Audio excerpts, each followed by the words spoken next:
नमस्कार, स्वागत है आप सभी का। मैं हूं आपके साथ रेशु त्यागी। मुख्यमंत्री पुष्कर सिंह धामी उत्तराखंड की उन योजनाओं के लिए प्रधानमंत्री नरेंद्र मोदी से पैरवी करेंगे जिन्हें केंद्र सरकार के नवरत्न योजनाओं में शामिल किया गया है। मुख्यमंत्री ने कहा कि वो जल्द ही प्रधानमंत्री से मुलाकात राज्य के विकास से जुड़ी योजनाओं के लिए अनुरोध करेंगे। मुख्यमंत्री राज्य सचिवालय में मीडिया कर्मियों से बात कर रहे थे। उन्होंने कहा कि राज्य में पहले से ही कई योजनाओं पर कार्य चल रहा है। प्रधानमंत्री ने हमारी 9 योजनाओं को विकास के नवरत्नों में शामिल किया है और वो इनके बारे में अब अनुरोध करेंगे।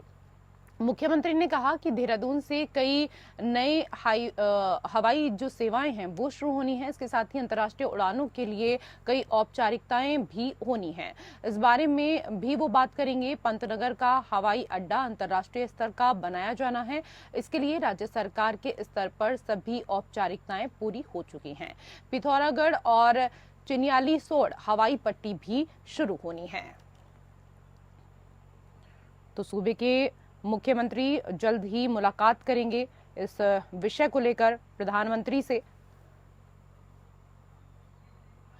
और हमारे सहयोगी योगेश फोन लाइन पर ज्यादा जानकारी के साथ जुड़ चुके हैं। योगेश, क्या कुछ जानकारी अभी तक आपको मिल पा रही है? जिस तरीके से बताया जा रहा है कि मुख्यमंत्री धामी जल्द प्रधानमंत्री से मुलाकात कर सकते हैं और नवरत्नों को लेकर जो बात हो रही है, सबसे पहले तो इसी को आपसे समझना चाहेंगे। हमारे दर्शकों की जानकारी के लिए बताइए कि ये नवरत्न योजनाएं क्या कुछ हैं। नहीं, बिल्कुल आपको बताना चाहेंगे कि क्योंकि अब तीसरी बार प्रधानमंत्री नरेंद्र मोदी बन चुके हैं देश के प्रधानमंत्री और उन्होंने कमान संभाल ली, तो उसके बाद अब अलग अलग प्रदेशों के मुख्यमंत्री उनसे मुलाकात करेंगे। और हमारे प्रदेश के मुख्यमंत्री की बात करें तो उनको भी समय मिल चुका है। वो भी जाके प्रधानमंत्री नरेंद्र मोदी से बातचीत करेंगे, उनसे बताएंगे कि आप पहले तो बधाई देंगे उनको जिस तरह से दिया जाता है। उसके बाद उनको जो है बताएंगे कि कितनी जरूरत है उत्तराखंड को। अब आपको तीसरे कार्यकाल वैसे ही बात करें तो लगभग 1900 करोड़ से ज्यादा रुपए जैसे ही प्रधानमंत्री नरेंद्र मोदी बने उन्होंने प्रदेश सरकार को दे दिया। उसके बाद अगर बात करें तो अब वो मुलाकात करेंगे तो अपनी बात को रखेंगे। जो जिस तरह से आप भी कह रहे हैं कि नवरत्न जो है उनको लेकर भी वो बातचीत वहां पर करेंगे, क्योंकि अलग अलग योजनाएं प्रदेश में चलती हैं और उसको लेकर भी वो बातचीत करेंगे, अपनी बात को रखेंगे प्रधानमंत्री नरेंद्र मोदी से और उससे आग्रह करेंगे कि किस तरह से इन्हें आगे बढ़ाया जाए।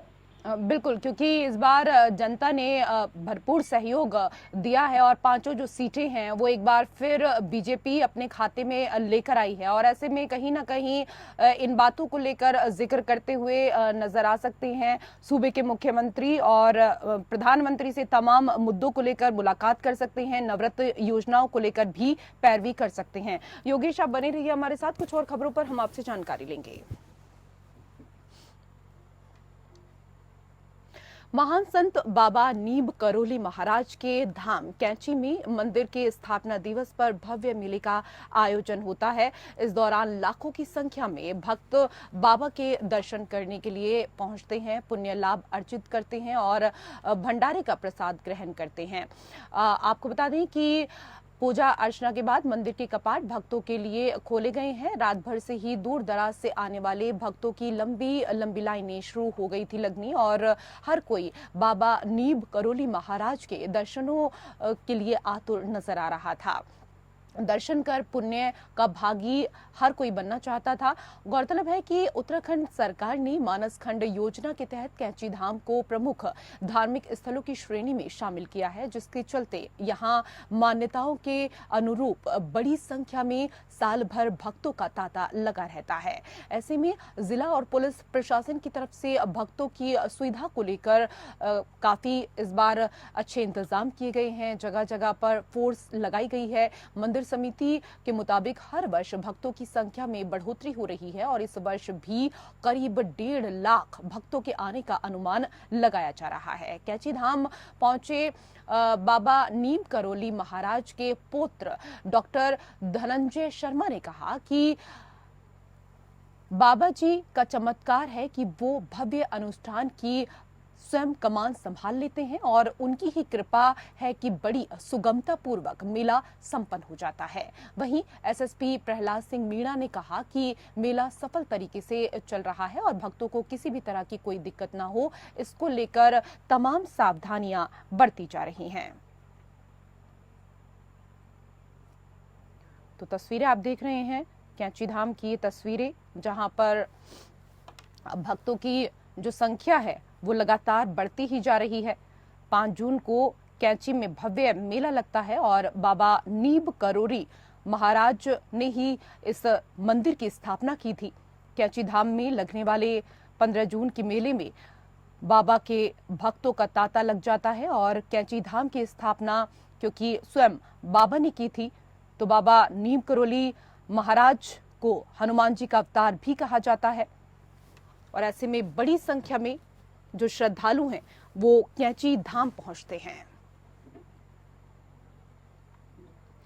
तो विश्व प्रसिद्ध बाबा नीब करोली महाराज के धाम में भक्तों का सैलाब देखने को मिल रहा है। हर साल आज ही के दिन नीब करोली महाराज जी के धाम में मेला लगता है। कैंची धाम का 60वां स्थापना दिवस मनाया जा रहा है। इस बार भी देश के कोने कोने से बाबा के भक्त दर्शन करने के लिए पहुंच रहे हैं। पुलिस और प्रशासन पिछले 1 महीने से इस मेले की तैयारियों में जुटा हुआ था। लाखों लोगों के पहुंचने की उम्मीद के चलते पहले ही प्रशासन ने तमाम जो सुविधाएं हैं वो यात्रियों के लिए, श्रद्धालुओं के लिए शुरू कर दी थी। जिलाधिकारी वंदना सिंह का कहना है कि पहले ही सारी तैयारियां हमने पूर्ण कर ली थी। बाबा नीम करोली महाराज जी के दर्शन करने वाले श्रद्धालुओं को परेशानी ना हो, इसके लिए ट्रैफिक डाइवर्जन प्लान के साथ ही शटल सेवा और पार्किंग की व्यवस्था का विशेष ध्यान दिया गया है। तो तस्वीरों में भी आप देख सकते हैं किस तरीके से बड़ी संख्या में जो बाबा के भक्त हैं वो उनके दर्शन करने के लिए पहुंचते हैं। और सिर्फ देश से ही नहीं बल्कि विदेशों से भी तमाम बाबा को मानने वाले हैं, उनके भक्त हैं, जो श्रद्धालु उनके दर्शनों के लिए आए दिन कैंची धाम पहुंचते हैं। और क्योंकि आज का दिन काफी विशेष है, बाबा नीम करोली महाराज को हनुमान का अवतार भी कहा जाता है और आज एक बड़ा भव्य मेला लगता है। और इस भव्य मेले में तमाम लोग देश भर से कोने कोने से आज के दिन पहुंचते हैं। और हमारे सहयोगी पंकज पांडे फोन लाइन पर ज्यादा जानकारी के साथ जुड़ चुके हैं। पंकज, तस्वीरों में तो हम साफ तौर पर देख रहे हैं कि बाबा के दर्शन करने के लिए दूर दूर से लोग यहां पर पहुंच रहे हैं। किस तरह के इंतजाम किए गए हैं कैंची धाम के बाहर? ये जो पिछले 1 महीने से इस कैंची धाम का जो मेला है उसकी तैयारी चल रही थी। लगातार कई बार रूट भी डाइवर्ट किया गया था, क्योंकि कैंची धाम अब एक तरीके से आप बोल सकते हैं कि मानस खंड जो कुमाऊं क्षेत्र है वहाँ का एक बहुत बड़ा मंदिर के रूप में, धाम के रूप में उभर के आया है। वही बात 15 जून मेले की करें, स्थापना दिवस की करें, तो कल रात से ही तस्वीरें हम देख रहे थे कि हजारों श्रद्धालु वेट करते, यानी कि उनको आज के नए दिन का इंतजार था कि कब 15 दिन शुरू हो और अब बाबा के दर्शन करें।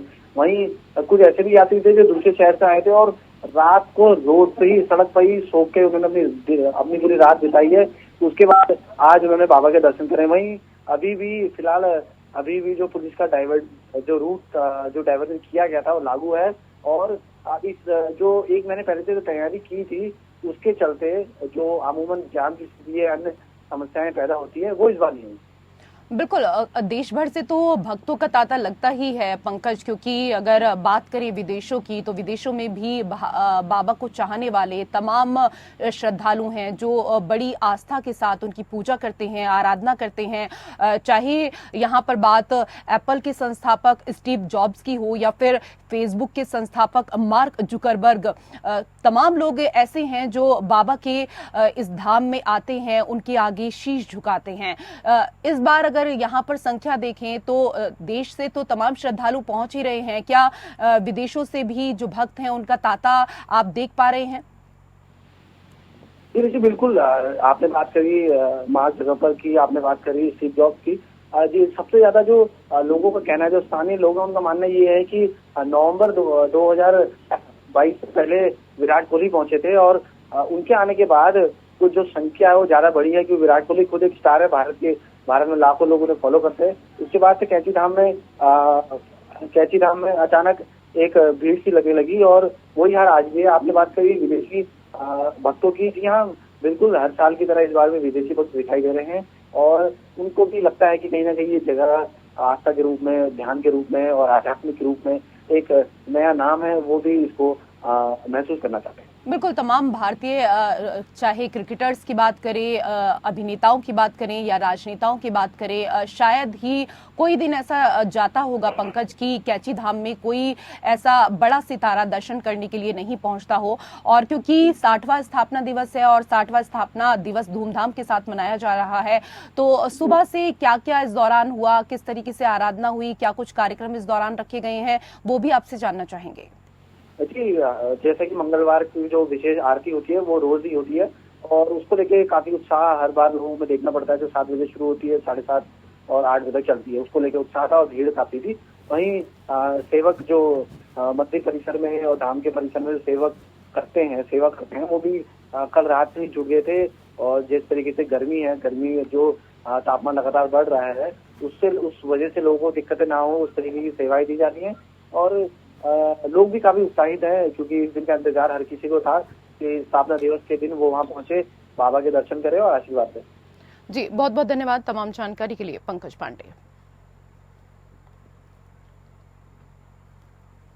और उधर देहरादून के मैदानी इलाकों में बीते कई दिनों से पड़ रही भीषण गर्मी का सिलसिला आगे भी जारी रहने वाला है। मौसम विभाग की माने तो आने वाले 2 से 3 दिन तक राजधानी देहरादून सहित आसपास के मैदानी की अगर बात करें तो मैदानों में तापमान सामान्य से ऊपर रहने के आसार नजर आ रहे हैं। हालांकि 17 जून के बाद मौसम करवट बदल सकता है। आपको बता दें, पिछले कई दिनों से मैदानी इलाकों में तापमान 40 के पार पहुंच चुका है और आने वाले दिनों में तापमान सामान्य से ऊपर रहने के आसार हैं, जिससे मैदानी इलाकों में बढ़ रही भीषण गर्मी और ज्यादा परेशान कर सकती है। हालांकि मौसम विभाग के निदेशक विक्रम सिंह ने कहा कि मैदानी इलाकों में पिछले 4 दिनों से तापमान 40 के पार पहुंच चुका है, जिससे हीट वेव जैसी कंडीशन बनी हुई है। हालांकि आगे भी ऐसी स्थिति रहने का अनुमान है। इसके साथ ही पहाड़ी इलाकों में आज छुटपुट बारिश देखने को मिल सकती है। वहीं 17 जून से प्रदेश में हल्की से मध्यम बारिश के आसार नजर आ रहे हैं, जिससे तापमान में गिरावट दर्ज होने की आशंका जताई जा रही है।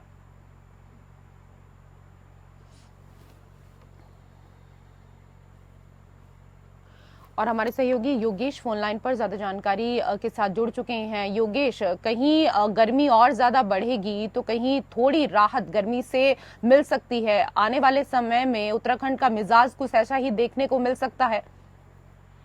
नहीं, बिल्कुल। फिलहाल अगर बात करें तो उत्तराखंड में जिस हिसाब से गर्मी है उतनी गर्मी पिछले कई दशकों में यहाँ पर नहीं देखी गई है। आमतौर पर यहाँ पर जो अगर मैं पिछले कुछ सालों की बात करूं तो जो अधिकतम जो पारा गया है वो गया है 40 डिग्री के करीब। 40 डिग्री से ऊपर का पारा यहाँ पर बिल्कुल देखने के लिए नहीं मिला। लेकिन इस बार अगर बात करें तो पारा इस बार पिछले कई दिनों से लगातार 42, 41, 42 और कहीं कहीं पर ऋषिकेश हरिद्वार की बात करें तो वहां तो 44 तक की 43 के ऊपर जा रहा है। स्थिति इतनी यहाँ पर है। पर जहां तक बात करें हम कि कब राहत मिलेगी तो ये सबसे बड़ी बात है कि आखिर राहत कब मिलेगी। फिलहाल ऐसा तो मौसम विभाग की तरफ से भी कहा गया है कि 17 तारीख तक तो कोई भी राहत मिलती भी नजर नहीं आ रही है। यानी कि अगर कहें तो 17 तक तो इंतजार करना ही पड़ेगा। जितने भी जो है लोग हैं जो सोच रहे हैं कि कब बरसात होगी तो उन्हें 17 तक तो इंतजार करना ही पड़ेगा। फिलहाल स्थिति यह है कि बहुत गर्म है, बहुत ज्यादा तापमान बढ़ा हुआ है। और सिर्फ मैदानी भागों की बात नहीं, ये बात जो है वो पहाड़ी क्षेत्रों की भी है। यहाँ पर भी जो है तापमान बहुत ज्यादा बढ़ा हुआ है। बिल्कुल योगेश, क्योंकि एक समय था जब गर्मी का मौसम आता था तो विशेष तौर पर उत्तर प्रदेश की अगर बात करें, पश्चिमी उत्तर प्रदेश या फिर दिल्ली के लोगों की बात करें तो जब भी वीकेंड होता था तो सबसे पहले वो, क्योंकि देहरादून पास में है तो उत्तराखंड का ही रुख करते थे। लेकिन ऐसे में क्योंकि अब पहाड़ों में भी देहरादून हो या इसके आगे अन्य पहाड़ों की जगह सब जगह गर्मी ने लोगों को बेहाल कर दिया है। तो ऐसे में कहीं ना कहीं क्योंकि तीर्थयात्रियों की जो संख्या है वो तो बढ़ रही है, लेकिन वीकेंड पर जो लोग घूमने के लिए उत्तराखंड पहुंचते थे उनकी संख्या में कमी हो सकती है इस तरीके से। नहीं, फिलहाल तो कोई कमी नहीं देखी जा रही, क्योंकि अगर हम दिल्ली हरियाणा इन क्षेत्रों से तुलना करें तो तुलना में अभी भी उत्तराखंड का मौसम तो अन्य की जगह बहुत ज्यादा सही है। यहाँ पर फिलहाल अभी भी अगर देखा जाए तो तापमान काफी सही है। खासतौर पर अगर देखें तो लोग यहाँ पर जो टूरिस्ट आते हैं वो टूरिस्ट हरिद्वार, ऋषिकेश इन जगहों के लिए ही आते हैं, जी। क्योंकि यहाँ पर वो योगेश, गंगा मैं आपको स्नान रोकना करने की- चाहूंगी। एक बड़ी खबर इस वक्त मिल रही है, आप बने रहिए हमारे साथ, उस पर हम आपसे चर्चा करेंगे। उत्तराखंड से इस वक्त एक बड़ी खबर के बारे में आपको बता रहे हैं, जहां बद्रीनाथ हाईवे पर यात्री वाहन नदी में गिर गया है। बताया जा रहा है कि अलकनंदा नदी में गिरा ये वाहन, 23 यात्रियों को लेकर जा रहा था वाहन। कई लोगों के निधन की आशंका जताई जा रही है, 7 लोग इस दौरान घायल हुए हैं। उत्तराखंड में रुद्रप्रयाग के पास रंतौली में बद्रीनाथ हाईवे पर यात्रियों को लेकर जा रहा टेम्पो ट्रैवलर अलकनंदा नदी में गिर गया है, ये खबर हमें मिल रही है। और बताया जा रहा है कि इस घटना में 7 यात्री घायल हो गए हैं, वहीं कई लोगों के मरने की भी सूचना मिल रही है। घटना की जानकारी मिलने के बाद प्रशासनिक अधिकारी मौके पर पहुंचे हैं, रेस्क्यू अभियान जारी है। जानकारी के अनुसार रुद्रप्रयाग से कुछ पहले ही ये हादसा हुआ है। यहां वाहन सीधे गहरी खाई में गिरते हुए अलकनंदा नदी में जा गिरा है। वाहन जैसे ही नीचे गिरा तो यात्रियों में चीख पुकार मच गई। आसपास के लोगों की नजर पड़ी तो तुरंत मौके पर पहुंचे और सूचना पुलिस को दी गई। घटना के बारे में जानकारी मिलते ही पुलिस टीम मौके पर पहुंची और रेस्क्यू शुरू कर दिया है। ये तस्वीरें भी आप देख रहे हैं इस वक्त आप अपने टीवी स्क्रीन पर। एक बड़ा हादसा उत्तराखंड में, ये बड़ा हादसा हुआ है जहां अलकनंदा नदी में यात्रियों से भरा ये वाहन गिरा, और ये तस्वीरें आप अपनी स्क्रीन पर देख सकते हैं। रेस्क्यू ऑपरेशन शुरू हो चुका है। हमारे सहयोगी योगेश फोन लाइन पर ज्यादा जानकारी के साथ लगातार जुड़े हुए हैं। योगेश, आपको क्या कुछ जानकारी मिल रही है? कितने लोग घायल हुए हैं, कितने लोग इस वाहन में सवार थे? नहीं, आपको बताना चाहेंगे कि अभी अभी कुछ ही समय पहले ये घटना सामने आई और बहुत ही दुखद घटना है ये।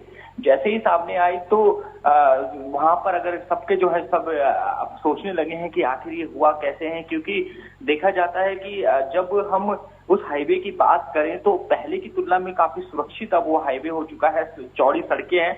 बावजूद इसके इस तरह की घटना टेम्पो ट्रैवल था जिसमें बताया जा रहा है कि 17 लोग जो है 17 जो श्रद्धालु थे वो उसमें जो है सवार हो रखे थे। और ये जो घटना हुई है ये बद्रीनाथ हाईवे में हुआ है, लेकिन जो स्थान की बात करें हम तो ये रुद्रप्रयाग जो है उसके पास ये हुआ है। और एसडीआरएफ की टीम वहां पर पहुंच चुकी है। अभी अभी मुख्यमंत्री पुष्कर सिंह धामी ने भी एक ट्वीट किया, उन्होंने कहा है कि जनपद रुद्रप्रयाग में जो टेम्पो ट्रैवल की दुर्घटना सामने आई है वो बहुत ज्यादा पीड़ा पहुंचाती है। उन्होंने बताया कि एसडीआरएफ की टीम भी वहां पर पहुंच चुकी है और घायलों को नजदीकी जो चिकित्सा केंद्र है वहां पर उपचार कराया जा रहा है। बाकी वहां पर पुलिस भी पूरी पहुंच चुकी है, एसडीआरएफ पहुंच चुकी है और कोशिश ये की जा रही है कि लोगों को, जो लोग फिलहाल ये पता नहीं है कि कितने लोगों की वहां पे क्या मृत्यु हुई है या नहीं हुई है, कौन कितने लोग सुरक्षित योगेश अभी स्पष्ट तो नहीं है, लेकिन इस बीच खबर मिल रही है कि 12 यात्रियों की जान जा चुकी है। हालांकि स्पष्ट अभी स्पष्ट तौर पर कुछ कह नहीं सकते, लेकिन इस तरह की आशंका जताई जा रही है, इस तरह की खबरें भी सामने आ रही हैं। नहीं, बिल्कुल ऐसी खबरें जरूर आ रही है, लेकिन अभी ये है कि 12 लोगों की जान, क्योंकि जिस तरह से वो टेम्पो ट्रैवल सीधे जाके अलकनंदा नदी में वो जाकर गिरा है और बहुत ऊंचाई से गिरा है, तो संभवतः ये हो सकता है कि ये आंकड़ा बढ़ जाए। फिलहाल तो 12 लोगों की खबर जरूर आ रही है, लेकिन पुष्टि कहीं से भी नहीं हुई है। बस ये बताया जा रहा है कि जो अभी जो बताया जा रहा है उसमें ये है कि 26 यात्री उसमें थे, 26 यात्री थी और घायलों को हेलीकॉप्टर से जो है वो हायर सेंटर, जो बचे हुए घायल हैं उनको हेलीकॉप्टर से जो है वो हायर सेंटर ले जाया जा रहा है। गुप्तकाशी से हेलीकॉप्टर जो है वो रुद्रप्रयाग अभी जो सूचना मिली है वो है ये है कि पहुंच चुका है और उसके बाद उन्हें हेलीकॉप्टर से उनको पहुंचाया जाएगा जो हायर सेंटर है। हो सकता है कि जो ज्यादा गंभीर हो उनको एम्स में भी लाया जाए। और जो वाहन में जो है वो 2 दर्जन से ज्यादा 26 लोग उसमें जो है वो टेम्पो ट्रैवल में वो सवार थे। भले ही इसकी पुष्टि अभी नहीं हुई है, पर जो बताया जा रहा है, जो चश्मदीद है उनके अनुसार यही बताया जा रहा है कि उसमें 26 लोग उसमें शामिल थे और अब उनके लिए एक नया रेस्क्यू ऑपरेशन चलाया जा रहा है। एसडीआरएफ क्योंकि वहां पर पहुंची चुकी है तो एसडीआरएफ एक रेस्क्यू ऑपरेशन चला रहा है। रुद्रप्रयाग शहर से 5 किलोमीटर जो है मैं आपको बताना चाहूंगा, रुद्रप्रयाग जो मेन पड़ता है रुद्रप्रयाग, वहां से 5 किलोमीटर जो है आगे बद्रीनाथ हाईवे में एक जगह है रतौली के पास जो है ये घटना हुई है। और बहुत ही ज्यादा जो है ये एक ऐसी घटना है जो कि समझ में भी नहीं आ रहा है कि उस घटना के बाद रिएक्शन क्या किया जाए, क्योंकि इतनी बड़ी घटना है, 26 उसमें सवार थे, 12 लोगों की आप बात कर रहे हैं और मैं जिस तरह से बता रहा हूं कि ये आंकड़ा और ज्यादा बढ़ सकता है। लेकिन पहला जो सबसे बड़ा जो अभी इस समय काम है जो एसडीआरएफ चला रही है, जिला प्रशासन चला रहा है, वो ये है कि लोगों को, जो लोग सुरक्षित बचे उन्हें हायर सेंटर ले जाया जाए, उनकी जान बचाई जाए। बिल्कुल, और कई लोग क्योंकि नदी में गिरे हैं, ऐसे में कई लोगों की तलाश भी जारी है, रेस्क्यू अभियान जारी है। और ऐसे में सबसे अच्छी चीज ये कि जैसे ही ये वाहन नदी में गिरा तो आसपास के जो लोग वहां पर मौजूद थे, सबसे पहले उन्होंने ही योगेश रेस्क्यू अभियान शुरू कर दिया अपनी तरफ से। नहीं, अक्सर ये देखा जाता है क्योंकि उत्तराखंड में ऐसा नहीं है कि पहला हादसा हो। पहाड़ियां हैं और ऐसी पहाड़ियां हैं कि जहां पर अगर थोड़ी सी भी मिस्टेक हुई तो देखने के लिए ये मिलता है कि वाहन सीधे जाकर नदियों में समा जाता है। फिर चाहे अलकनंदा की बात करें, भागीरथी की बात करें, जो भी क्षेत्र है। इसलिए जब जिस तरह की ये घटना होती है तो सबसे पहले जो एक्शन में आते हैं वो स्थानीय लोग ही आते हैं, क्योंकि एसडीआरएफ की टीम को पहुंचने में टाइम लगता है और लोगों को पहुंचने में टाइम लगता है। ऐसे में हमेशा ये देखने के लिए मिला है कि स्थानीय लोग पहुंचते हैं। इस घटना में भी स्थानीय लोग पहुंचे, उन्होंने पूरी कोशिश की जितनी मदद की जा सकती है। फिर एसडीआरएफ की टीम भी वहां पर पहुंच गई, स्थानीय प्रशासन तो पहले ही पहुंच गया था और पूरी तरह से कोशिश की जा रही है कि जो लोग सुरक्षित हैं उनकी जान बस बचाई जाए। जी, बहुत बहुत धन्यवाद तमाम जानकारी के लिए योगेश। और उधर सड़क हादसों की गंभीरता को समझते हुए परिवहन विभाग अब इसको कम करने की कवायद में जुट गया है, क्योंकि टू व्हीलर वाहनों की दुर्घटना के समय हुई मृत्यु में हेलमेट ना पहनने के कारण को इसके पीछे देखा जा रहा है। इसलिए परिवहन की टीम ने हेलमेट ना पहनने वालों पर चालान की बड़ी कार्रवाई की है। इस अभियान को लेकर शैलेश तिवारी ने कहा कि हमने चालक के साथ ही पीछे की सीट पर बैठे व्यक्ति के लिए भी हेलमेट आवश्यक कर दिया है। इसका उल्लंघन करने वालों पर चालान की कार्रवाई भी हमने की और उन्होंने बताया कि हमने 296 लोगों के चालान काटे हैं।